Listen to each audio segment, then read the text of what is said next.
Hey yo everyone! Alternate timelines, whether it be a multiverse or straight up time travel, alternate history has become something of a recent trend in pop culture. So, to try and maximize on the current zeitgeist, I've compiled a list of 10 of the biggest what-if moments in gaming history. One thing of note, this is by no means a complete list, as there are so many iconic moments and people in gaming's rich history that I just couldn't include everything I'd like. So if this video does well, who knows, maybe we'll revisit this again in the future and do a part 2 or something. As always, if you enjoy the video, don't forget to leave a like and subscribe. Alright, let's get it. Alrighty, at number 10, let's talk about a recent event. What if Concord succeeded? By this point, I'm sure most, if not all of you, are familiar with the disaster class that was Concord. Originally meant to help kick off Sony's push into live service gaming, Concord launched to little fanfare and even fewer player counts, as the game infamously had an all-time Steam peak of under 700 concurrent players. Sony, of course, reacted completely rationally by scrubbing the game off of the internet and never mentioning it again, besides that one episode of Secret Level. The alleged $400 million game was shut down and delisted just 12 days after its launch. The magnitude of this commercial failure was so disastrous that Sony apparently redrew their entire live service roadmap, canceling other games that they had in development, such as a live service God of War title and a Spider-Man 2 multiplayer game. In fact, Concord's failure was so notable that UK legislators have cited it while referencing the need for more consumer protections in the gaming industry. Such a pivotal moment in gaming history brings up the question, what if Concord succeeded? Just like everything else on this list, we'll likely never know the answer, so I'm just going to provide my best guess. If Concord would have been somewhat of a success, I think we almost certainly would have seen an uptick in Sony's live service portfolio. That God of War game probably would have came out, that Spider-Man game hopefully would have released, and who knows whatever else PlayStation had down the pipeline. I don't know. In a world already full of live service titles fighting tooth and nail for our attention, I don't think we really need any more of it. With that being said though, goddamn, I would have been all in on that multiplayer Spider-Man game. Next up at number 9, what if Kojima actually developed Silent Hills? In 2012, Hideo Kojima and Konami started development on the 8th installment in the Silent Hill franchise, Silent Hills. The game was meant to be a collaboration between Kojima and Academy Award-winning director Guillermo del Toro, featuring Norman Reedus as the story's lead character. The project became cemented in video game history when the demo for it became an overnight sensation. PT, short for playable teaser, showcased everything that horror fans were looking for: a suffocating atmosphere, terrifying creatures, and immersive gameplay. The demo went on to earn almost universal praise and slingshotted Silent Hills to the top of gaming's most exciting upcoming releases, which made it that much more painful in 2015 when Konami announced the game had been cancelled. During this time, Kojima and his staff were planning on leaving Konami after completing Metal Gear Solid 5 and forming their own studio, Kojima Productions. That, of course, eventually came to fruition, and the studio's first game, Death Stranding, took some elements from that cancelled Silent Hills project. So, what if Kojima never left Konami and Silent Hills was actually developed? I'm not sure if the game actually could have lived up to the hype, but it certainly would have been a major talking point within the community. Maybe if the game had succeeded, then Kojima Productions never would have formed, and we never would have seen Death Stranding, its sequel, or even Kojima's upcoming collaboration with Xbox, OD. Maybe we'd be on like Silent Hill 10 by now or something, and Bloober Team would just be another small studio trying to make a name for itself. Either way, I'm still pissed Konami took down PT and we'll never be able to experience it again. Down to number 8, what if Respawn made Titanfall 3? The Titanfall franchise is one of the most disappointing stories in gaming. Respawn, a studio made up of former Call of Duty devs from the golden age of the series, has been putting out great work over the past decade, but unfortunately, none of that new work has been a third Titanfall game. Titanfall 2 launched in the fall of 2016 and received great reviews from critics and fans alike. Unfortunately for Respawn and fans of the series, EA made the boneheaded decision to release Titanfall 2 smack dab in between two other FPS juggernauts, Call of Duty and Battlefield. Like, what? EA owns Battlefield. Why in the world would they release Titanfall 2 during such a busy window? This gross miscalculation led to Titanfall 2 not getting the hype that it deserved and ultimately damaged its sales numbers. EA still saw the value in the world Respawn created here, so they forced them to instead make a battle royale. It's a good one, not gonna lie, but it's not Titanfall 3. With that being said, Titanfall fans, myself included, haven't forgotten about the potential that the franchise still has. If you haven't played the second game, I would highly recommend it, especially since it's probably like $5 now and it is definitely worth the price of admission. So now the question remains, what if Respawn actually developed Titanfall 3? Thankfully, this is still a possibility, it just hasn't happened yet.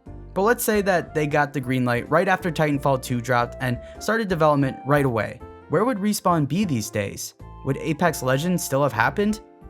Yeah, almost certainly. I mean, this was the peak of Battle Royale fever. But would Star Wars Jedi Fallen Order have happened? That one I'm not so sure about. There's also the very real possibility that EA would have shoved their grubby nose into Respawn's business and affected the outcome of Titanfall 3. I don't know. I love the idea of Titanfall 3, but I'm not sure if even Respawn could overcome the mess that is EA. Maybe some things are just better left in the past. Now, number 7, let's ask, what if GTA Online never took off?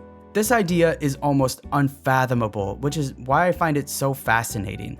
Everyone knows how insanely successful GTA Online has become. I mean, that's the biggest component in why we haven't had a new entry in over a decade. So what if this money printing game mode never succeeded? What if the online multiplayer was a broken mess that just never lived up to its fullest potential? Would we have actually gotten that fabled GTA 5 single player DLC? Would Red Dead Redemption 2 have come out even sooner? Would there have even been a Red Dead Redemption online game mode? Probably not, it basically never even was given a chance in the first place. But do you guys think we would have had GTA 6 by now? Maybe even a GTA 7? And do you think Rockstar would try to get GTA Online running again? Maybe they just end up chasing other industry trends like a battle royale or some other live service game mode. Or maybe they'd even go back to other IPs like Bully or Max Payne or come up with something entirely new. I guess we'll just never know. Down to number 6, what if Sony and Nintendo actually built a console together? This is one of the biggest what if moments in all of gaming. If you didn't know, Sony developed the original PlayStation to spite Nintendo after a proposed partnership fell through. Nintendo was looking to implement a CD format for their games as it would allow more data to be stored on each disc compared to a cartridge. At the last minute, Nintendo backed out of the deal after a dispute with how the finances and licensing rights would work. So Sony decided to just roll with it and develop their own console, which ultimately became the original PlayStation. The CD-ROM allowed bigger and more impressive games to run on their console, which swayed developers to build their games for PlayStation. And the rest is history. So, what if Nintendo never backed out of the deal? The ramifications of this one singular moment would have completely rewritten video game history. Could you imagine a world without PlayStation? Would Sega still be around if they didn't have to compete with them? Would Microsoft have ever even entered the gaming sphere? Where the heck would Nintendo be these days? It's almost impossible to think of an alternate timeline like this, but it's one that almost happened. Personally, I am so grateful that things fell into place the way that they did. I don't want to live in a world without my boy Astro. Down to our top 5, what if Microsoft had acquired Nintendo? It's common knowledge that Microsoft loves to buy up smaller companies. I mean, they've been collecting them like Pokemon cards. But this trend isn't something entirely new for the company. In fact, back in 1999, before the first Xbox released, Microsoft approached Nintendo about a potential buyout. They would produce the hardware and Nintendo would develop the games. As you can see, that deal never happened. Actually, Nintendo executives were said to have laughed their asses off at the proposal. So, once again, Nintendo is indirectly responsible for one of its biggest competitors. But years later, around 2019 or so, after Nintendo had that rough console generation with the Wii U, Microsoft went back to Nintendo to try and negotiate a new buyout. At this point, the Switch was starting to really take off, so Nintendo once again declined the offer. Even though that Wii U generation was a complete financial failure, Nintendo was still keeping their head afloat. Something that I really admire about this company is that they handle their finances almost completely different than other game publishers. Nintendo has reportedly $13 billion in cash that they keep on standby for instances where they might need it, like for example, a console flop. They've been known to maintain a steady cash flow into the reserves that they will lean into if they need it for, say, buying up a smaller studio or giving developers more time to finish their games. That's also why they rarely have any mass layoffs. But let's say that Nintendo doesn't do any of that and is in desperate need for some help after the Wii U crashed and burned. What if they actually took Microsoft's offer to be bought out? Normally, I'd say we would never know, but in this particular instance, we can just take a look back at recent history. Everything that Xbox has acquired, they've either done okay with or just completely ruined it. I mean, maybe they'd let Nintendo keep doing Nintendo things, but I find that very unlikely since Nintendo likes to often walk the line between boldness and stupidity. I just don't really have any faith that Nintendo would maintain the reputation it has of quality games with Phil Spencer breathing down their neck 24/7. And look, for the most part, I've been a Phil Spencer defender, but my tune has changed a lot in recent weeks. Yeah, I know he has a weird boner for Nintendo and maybe would keep his space, but at the moment, I just don't believe in Microsoft's ability to manage Xbox or really any other gaming asset. Look, Nintendo is far from being perfect, let me make that clear, but they're a lot better than Xbox. Speaking of Xbox's shortcomings, I know I sound like a hater, but trust me, I love Xbox. What if Bungie never left the Halo franchise?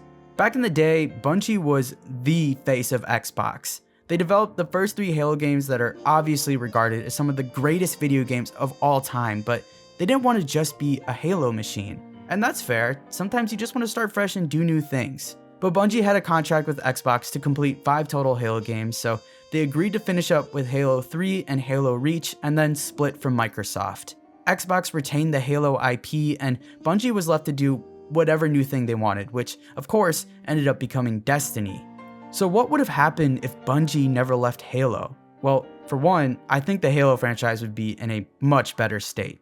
I don't think I'm reaching very far to say that the Halo series has been disappointing at best ever since Bungie left. Ever since then, it almost kind of feels like Xbox has lost its identity. Then they started buying up all these other companies to try and fill that hole that was left behind. I mean, who knows? Maybe if Bungie stayed and Halo continued to profit, Xbox would still be more competitive in the console market and maybe not even go for that Activision Blizzard merger. And then on the Bungie side of things, Destiny might not have ever been created. That sucks for fans of the series, of course, but I think that it's bigger than just Destiny. I mean, Destiny was one of the poster childs for live service games. They had the blueprint in how to design content roadmaps and keep the community engaged and continuously coming back. If Destiny never would have happened, what do we think the state of live service games would be today? I mean, for one, I think it would have directly affected the earlier point about Sony's live service plans. They bought out Bungie with the hopes that they would be the face of their new live service agenda. Ironic, I know, PlayStation owns the studio that built Xbox, and now Xbox owns Activision Blizzard, who, of course, created the iconic Spyro character.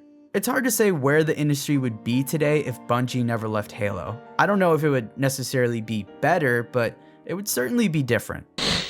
Down to our top 3, let's ask ourselves, what if Fortnite had failed? Look, we've never seen a game like Fortnite ascend at the pace it did and maintain this chokehold over pop culture. I mean, it was in the freaking Avengers. Before Fortnite, Epic was mostly known for the Unreal game engine and the Gears of War franchise. Honestly, if you take a look back leading up to 2018, Epic was kind of struggling with their game development. A bunch of the senior staff left after Tencent became a major investor, and games like Paragon, Unreal Tournament, and Robo Recall, while decent quality, weren't exactly chart toppers. But then, in 2017, following the success of the Battle Royale game mode found in PlayerUnknown's Battlegrounds, Epic decided to develop their own Battle Royale for their early access game, Fortnite. Of course, we know how the rest of the story goes from there.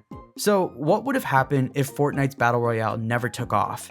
It cannot be overstated just how profitable Fortnite has been for Epic. Like, when Tencent bought a 40% stake in the company in 2012, they were valued at around $825 million, and now have peaked in April of 2022 at $31.5 billion. That is insane growth. This explosion in popularity led to other major game studios chasing their coattails, coming up with their own battle royale modes and implementing live service hallmarks such as battle passes. While Fortnite isn't the first game to go free to play, it certainly showcased how to profit from it. If this hadn't have been the case, Epic's presence in the industry would be far less significant. Maybe we would never have seen the Battle Royale craze reach the heights that it did. Maybe live streamers wouldn't have skyrocketed in popularity at the pace that it happened. Hey, you shut up when I'm talking to you! You shut your mouth! Maybe free-to-play games would be far less common. Or maybe we'd have a dip in video games overall. Epic Games actually reduced a bunch of their rates on their Unreal Engine assets and storefronts because of how profitable Fortnite was. This, of course, allowed smaller studios to get their hands on high-quality assets at more of a reasonable price. It's really crazy to think just how different modern gaming would be without Fortnite's success. Now at number 2, what if the Brown versus EMA trial had flipped? If you're not familiar, this was a landmark Supreme Court ruling that guaranteed creative freedom for video games under the First Amendment. This is honestly one of the most important moments in video game history. In the early days of gaming, parents and other concerned adults were worried about potential side effects violent video games could have on young children. As graphics became more realistic and the world's more immersive, this fear began to build momentum. While there have been numerous academic studies since then on this topic, and none of them have found any correlation between violent video games and violent crimes, some people insisted that there was still a connection. Because of this, politicians wanted federal regulation on the gaming industry. This fear is ultimately what led to the formation of the ESRB, which now rates all video games with appropriate labels, almost exactly what happened with Hollywood filmmakers and the MPA back in the 60s. So, proving that the industry could regulate itself with the ESRB and the Supreme Court ultimately concluding that monitoring video game violence would be an infringement of the First Amendment, the Brown versus EMA trial ended in a 7-2 vote protecting video game creative freedom. But what if this ruling went the other way instead?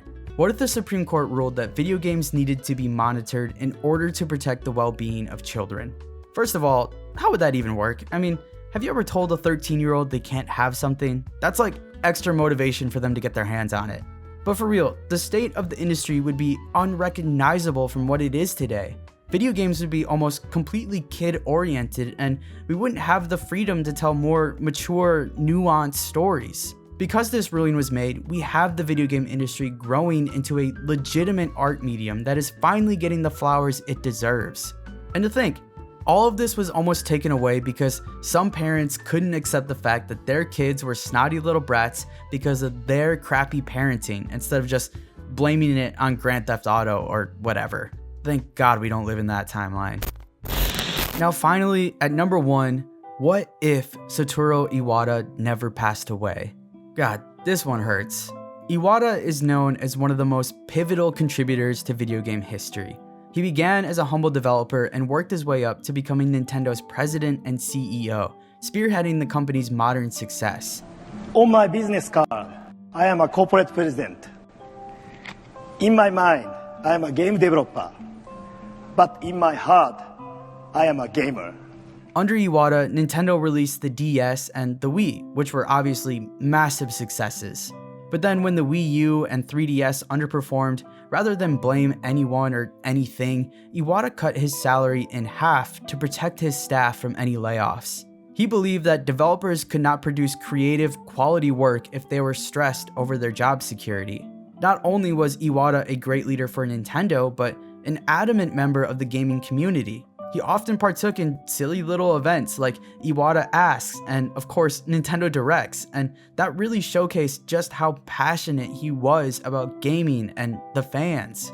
So, when Iwata tragically passed away in 2015 due to a tumor in his stomach, the entire industry was heartbroken. Not only was he the face of Nintendo, but he was really the face of all that gaming could be. Yes, profits are important, obviously, but he never lost sight of the fact that this business is about making people happy. He wanted Nintendo to be a source of not just great video games, but great experiences. That's why we saw weird stuff like the Wii Fit and Pokemon Go. Iwata set goals for Nintendo to help increase people's quality of life while playing video games. The guy was known for pushing innovation, even if it wasn't a guaranteed success. Seriously, just look up some of his quotes, it'll make you cry. But perhaps my favorite quote from Iwata is this: "Above all, video games are meant to just be one thing: fun for everyone. I feel like we really lose sight of that, especially in today's social media centric world where it's so easy to hate on people and things that aren't complete world changers. Sometimes a game can just be fun for the sake of being fun, you know? So what if Iwata had never gotten that tumor? Where would Nintendo and the entire industry be today? Would Reggie have stuck around longer if Iwata was still there? Could he have been a shining example of what a real leader looks like in times of hardship? What other crazy idea would he have come up with next? He was so popular among the fans for his community engagement, and honestly, he had some pretty consumer-friendly policies. We just haven't really seen anyone like him since. It's depressing as hell to realize we'll never know what could have been. But his impact, his legacy, is something that has shaped and will continue to shape our industry for generations to come. And on that note, let's wrap it up. These were 10 of the biggest what-if moments in video game history. But now, I want to hear from you guys. What did you think of the list? What was your favorite what-if? What are some what-if moments that you think I should explore in the future if I do a part 2? I would love to hear all of your thoughts down below in the comments. If you enjoyed the video, don't forget to leave a like and subscribe. It really does mean a lot. I appreciate you guys as always, and I'll catch you in the next one.